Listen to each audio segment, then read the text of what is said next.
मुरलीधर मोहोळ केंद्रामध्ये अनपेक्षितपणे मंत्री झाले असं मिश्किल वक्तव्य यावेळेस चंद्रकांत पाटील यांनी केलेले. तर मलाही कळलं नाही मी मंत्री कसा झालो अशी प्रतिक्रिया मुरलीधर मोहोळ यांनी दिलेली आहे. किती फरक पडतो का? मी सुरुवातीलाच आपल्या सगळ्यांना म्हटलं की आपल्या सगळ्यांना इवन अण्णाला अनपेक्षितच होतं केंद्रामध्ये मंत्री होणं. कारण नॉर्मली खासदार झाल्यानंतर थोडा एक 5-10 वर्षाचा गॅप जावं लागतो. पण अण्णा हा त्याच्या आईवडिलांच्या पुण्यामुळे आणि बायकोची त्याला उत्तम साथ मिळाल्यामुळे भाग्य घेऊनच जन्माला आला आहे. आणि डायरेक्ट जंप मारली ती खासदार, मग मधला वेटिंग पिरियड चुकवला आणि डायरेक्ट जंप मारली ती डायरेक्ट केंद्राचा मंत्री.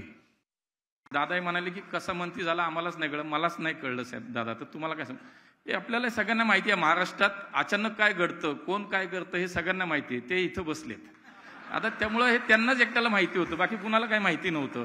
कारण मी झोपेतून उठल्यानंतर फोन नड्डाजींचा आहे मला खरंच वाटे ना, मी 5 मिनिटं मलाच काय कळेन आणि यांचा फोन आला लगेच. म्हणजे हे आपल्याला माहिती आहे महाराष्ट्रात असं काय घडलं की ते कोण करतं.